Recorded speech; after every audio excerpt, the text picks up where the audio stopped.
Our human homes are absolutely not designed for birds. This is why I have adorned mine with various structures that allow our parrots to perch in dozens of different ways, as well as to play and have fun. Some of these structures are designed to be placed on tables, others on walls, and there are also some that stand on their own like a tree. Today I will show you the latest addition to this collection of structures. It's a wall-mounted one, and I will show you how I made it so you can build a similar one if you want to.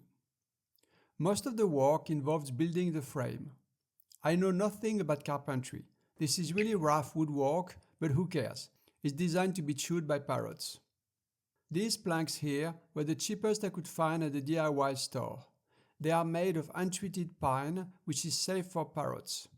They came in a pack of 10 really tall planks for €13. I only used one board for this project here, so that works out as just €1.30 for this toy, and I have plenty of planks left for future projects. I will make the external dimensions appear on the screen in case you want to clone this structure. But you can also just get inspiration from my design and come up with your own creation. The first thing I did was to cut 4 long pieces to the same exact length. One piece can be found here at the top of the frame. Another one is at the bottom, and yet another one is screwed onto the previous one at a 90-degree angle. And you may not spot it at first, but there is another one at the back behind the seagrass mats supporting 3 different perches. Then I cut 2 shorter pieces for the left and right sides of the frame. You will notice that there are some square wood pieces at each angle. They add rigidity to the frame. The planks are screwed onto these square pieces instead of being screwed to each other. These short square pieces also allow for some space between the wall and the playground. This space allows you to pass your hand behind in order to attach some toys or foraging elements. I bought these short pieces already cut to size from Temu, which means they came from China. I'll make the original item appear on the screen. But of course, you can also buy a square wooden stick at the DIY store and cut it to size. So, I used one piece on each corner, but there is also another one hidden behind these 2 planks. It's screwed onto these 2 planks, which gives enough stability to the bottom plank so that you can attach perches to it. And by the way, make sure you use the right length of screws. If they are too long, the sharp metal ends can poke out on the other side and hurt the birds. I'll give you a little tip. To prevent the wood from splitting when you insert a screw into it, I recommend first making a small hole with a drill. The hole has to be a bit smaller than the root diameter of the screw. Also, to assemble the structure, only use screws. Or you could even use nuts and bolts if you want, but don't use glue, as it might be toxic for birds.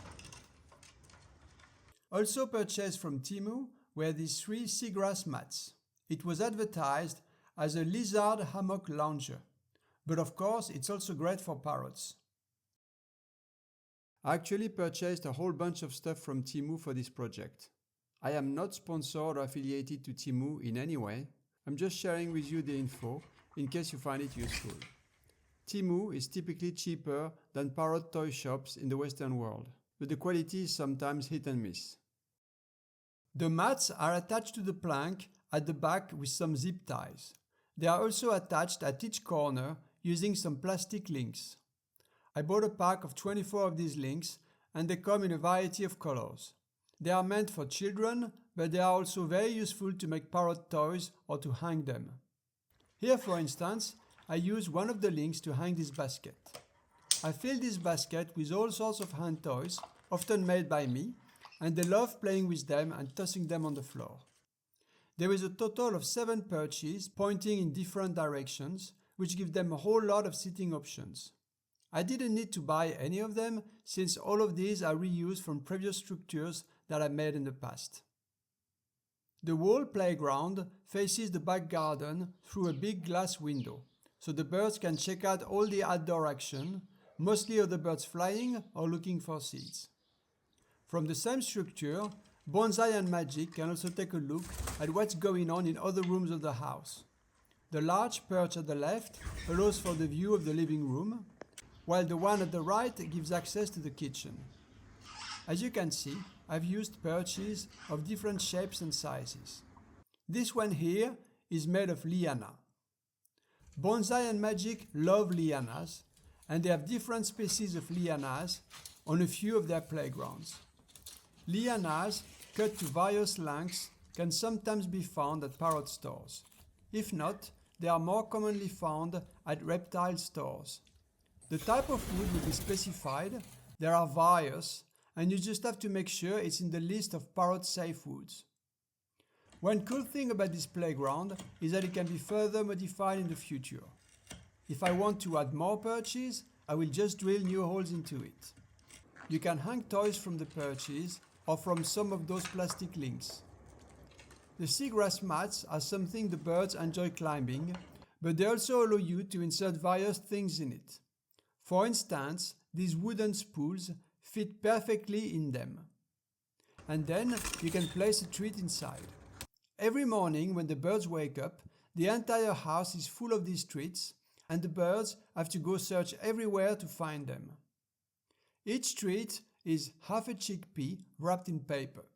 Very often, they keep on playing with the paper cone after eating the chickpea, which is why it's preferable to use non-toxic, chlorine-free paper. I use the Mala drawing paper from IKEA, which is sold in rolls and is very economical. Did you enjoy this video? Please let me know in the comment section what you thought of it. I plan to do other DIY videos. Probably the next one will be on how to build your own aviary. I'm also thinking about doing videos on what I feed my pionuses, what are their favorite toys, etc. Make sure you subscribe to my channel so that you don't miss any of my future videos. Thanks for watching, I'll be back soon.